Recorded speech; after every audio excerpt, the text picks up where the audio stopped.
I just want to begin by saying how delighted I am to be back in Brazil. This is the farthest I've traveled geographically since 2019.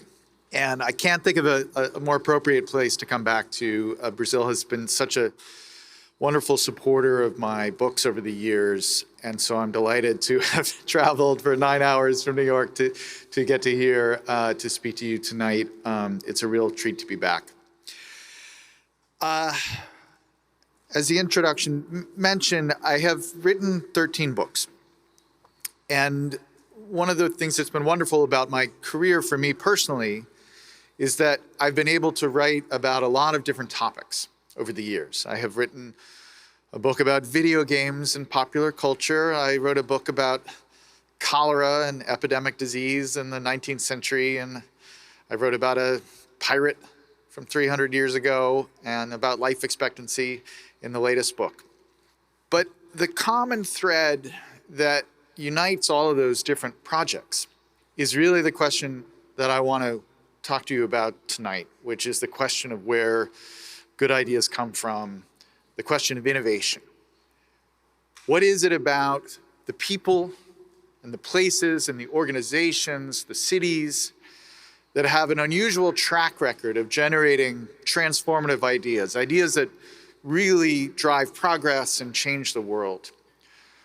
When you look at that history, what can we learn from those individuals and those groups and those organizations? What are the patterns of innovation that we see? That's the common thread that goes throughout all of my work.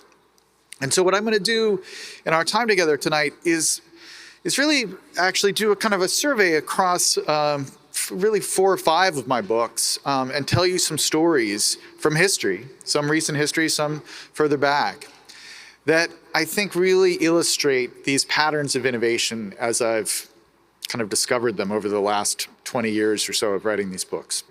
And one of the first things that I discovered when I began to think about innovation in terms of the longer view of the history of it is that the language we use to describe it is often all wrong and misleading. If you think about it, we have this very rich vocabulary to describe a moment of sudden inspiration. In English, we have a whole range of metaphors that we can use. We talk about a light bulb moment, the light bulb going off over your head. We talk about eureka moments and epiphanies, aha moments. There's a remarkably varied vocabulary to describe the same phenomenon of this sudden moment of inspiration. And I understand why we like to tell stories of innovation that way. It's kind of more dramatic. It's, the apple fell from the tree and then Newton had a theory of gravity. It sounds better when you tell it that way. But in fact, if you go back and look at the history of innovation, the biggest ideas, the ideas that really end up changing the world, almost never come into the world as a light bulb moment. Instead, they come through a much slower, more almost evolutionary, incremental process. And they start as a hint of possibility. They start as a sense that there's something out there worth exploring, but you can't quite put your finger on what it is. And they stay in that state, sometimes for months or years, even for decades. And this is what I call the slow hunch. Instead of the eureka moment, we need to kind of reconceptualize where innovation really happens. It doesn't come out of these sudden moments of clarity. It comes out of a slower process.